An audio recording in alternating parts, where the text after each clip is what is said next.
السلام عليكم، ازيكم حبايبي؟ عاملين ايه؟ يا رب تكونوا بخير.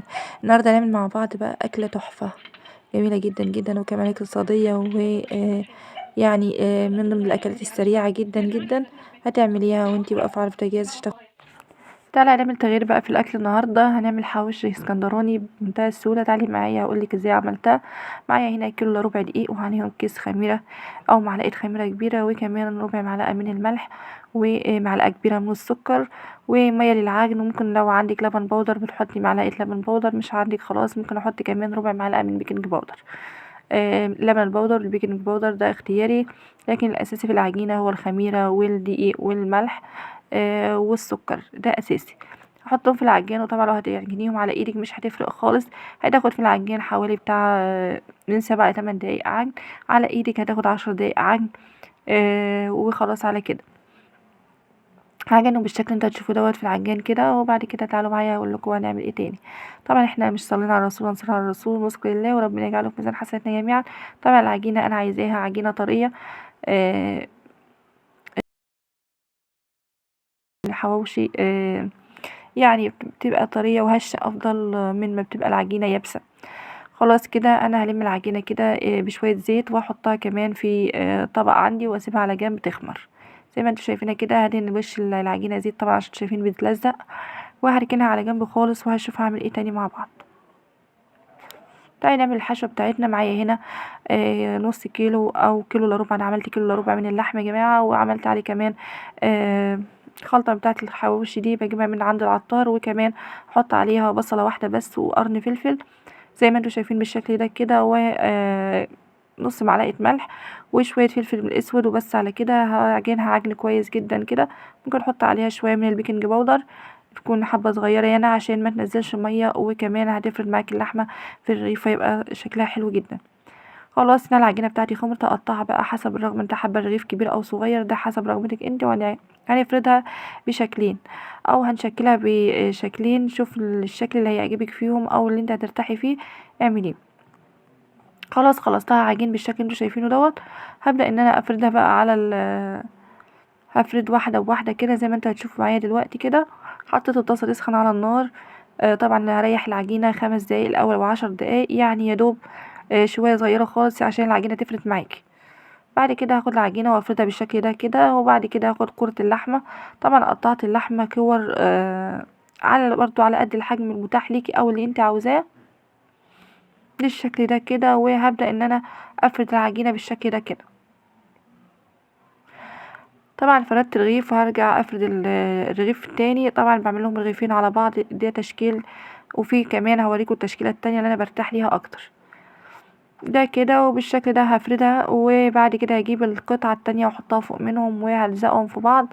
ممكن تلزقيهم بخليط من الدقيق والمية، وممكن كمان تضغطي عليهم هيلزقوا في بعض من غير اي حاجة خالص زي ما هتشوفوا معايا كده.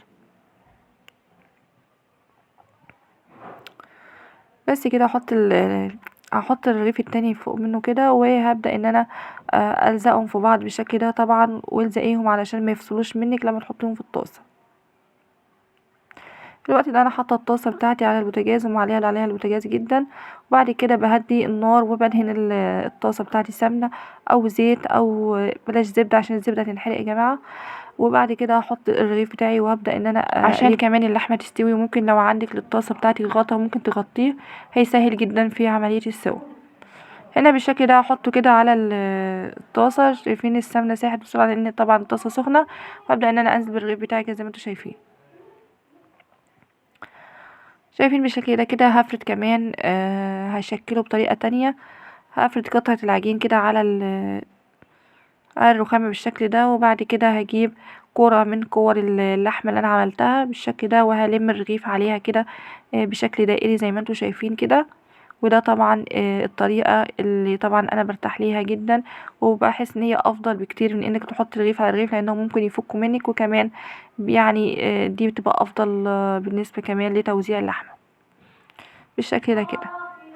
هبدأ ان انا بقى اخلص كل الكمية اللي معايا بالشكل اللي انتوا شايفينه دوت، وهسويها في الطاسة زي ما هتشوفوا معايا كده بالشكل ده.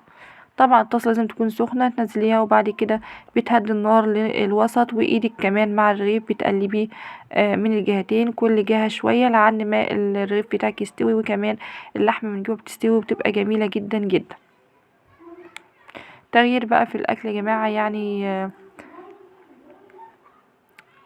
اكيد كلنا بنحب الحواوشي، يعني مش عليها اختلاف. شايفين بالشكل ده كده يا جماعة. هعمل الرغيف ده كمان معاكم وخلاص على كده. هفرده بالشكل ده. طبعا انت بتفردي منه الشابه، ما تضغطيش عليه جامد علشان ما يتقطعش منك واللحمه تطلع منه. هحطها بقى في الطاسه زي ما انتوا شايفين كده. طبعا مشغله الطاستين لان كنت بعمل المغرب، يعني كنت عايزاه يبقى سخن، فشغلت الطاستين مع بعض. بقيت يا دوب ملحقه عليهم هما الاتنين علشان يطلع معايا العيش سخن، مش اركن يعني ايه ويفضل يبرد ورايا.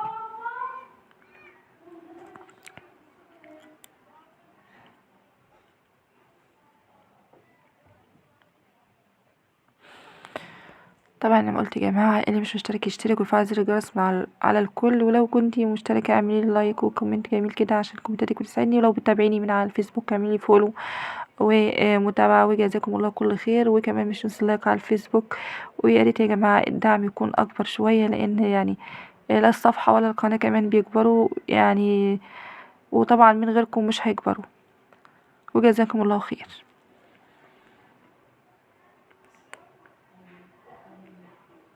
دي الطاسة التانية هنزل فيها كده بمعلقة سمنة، وهنزل كمان بالرغيف التاني زي ما انتوا شايفين بالشكل ده كده.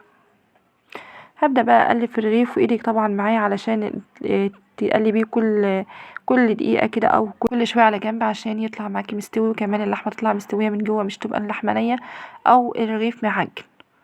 شايفين بالشكل ده كده، وهوريكم النتيجة في الاخر هتطلع معايا تحفة جدا جدا. وكمان زي ما قلت كده كل يوم بقى في رمضان الواحد يعني بقى محتار هيعمل ايه على الفطار، فدي وجبة سريعة جدا جدا وكمان مشبعة جدا وجميلة. وتغيير بقى يا جماعة زي ما قلت.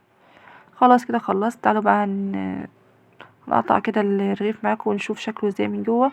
شايفين مستوي واللحمة كمان مستوية. الشكل جميل جدا جدا والطعم كان اجمل واجمل. شايفين يا جماعة بقى مع شوية مخلل كده وشوية كاتشب او يعني طحينة، اي حاجة بقى من البيت بتبقى يعني اكلة تحفة. اشوفكم في فيديو جديد وفي وصفة جديدة، واسيبكم في امان الله، والسلام عليكم ورحمة الله وبركاته.